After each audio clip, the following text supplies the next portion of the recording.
Hello world! Hi! This is Jennifer. She's awesome. Hey, I know this video is late, but I've had a lot going on between my friend's visit here to Prague and my visit to Paris last weekend. So 2 weeks ago, two of my friends from home, my friends from high school, Brooke and Jennifer, came to visit me here in Prague. On Friday, we explored the Jewish quarter of Prague. Though most of Prague's Jews were wiped out during World War II, the rich Jewish historical tradition lives on, and as all three of us were Jewish, we were really intrigued to see it. My favorite part of the Jewish quarter was the Spanish synagogue. It's designed in the idea of a mosque, so it's very decorative and very central plan, and I really, really loved it. It's beautiful. We also saw the old Jewish cemetery, which was the only place that the Jews were allowed to bury their dead while they still lived in the ghetto. Because of this, there are literally hundreds of thousands of bodies buried in this one small plot of land. And we ventured to the little quarter to see some of the newer Prague historical sites, like the Lenin Wall. We're here at the Lenin Wall, which is basically just a big wall of graffiti. John Lennon became sort of a pacifist hero to check freedom fighters, people, seeking freedom from the communist regime.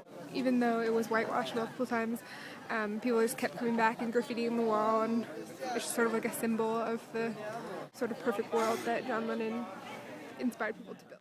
We took the funicular up Petrin Hill and got a fantastic view of what Prague looks like at night, all lit up.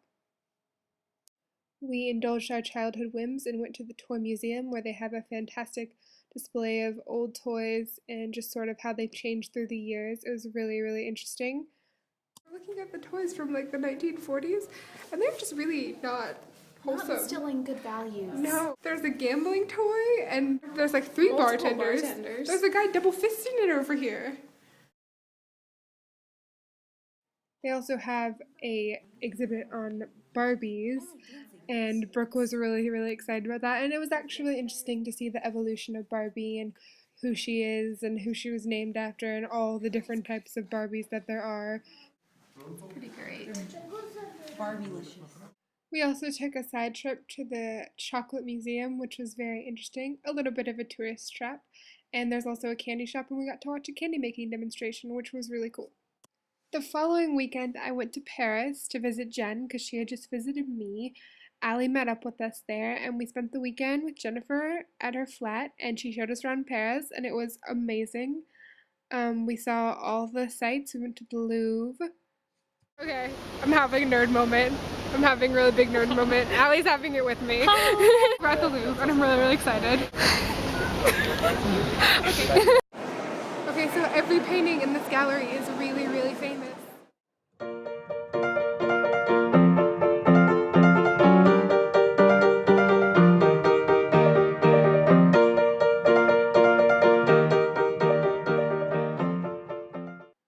We walked along the Seine, down the Champs-Élysées, the Arc de Triomphe, and had some really great pastries.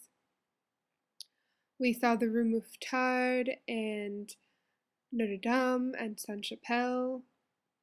There's a 50-foot stained glass windows, people. Everywhere. We went to Angelina's for hot chocolate, visited the famous Shakespeare and Company, made crepes in Jennifer's apartment, and finished our visit by taking the elevator to the top of the Eiffel Tower for an amazing view at night. I had such a good time in Paris, and I definitely want to go back. Thanks so much to Jen for being our host for the weekend, and it was so great to see Allie. Okay, Steph, that's all I've got for this week. I hope you're having a fantastic spring break, and I'll see you next week in Italy!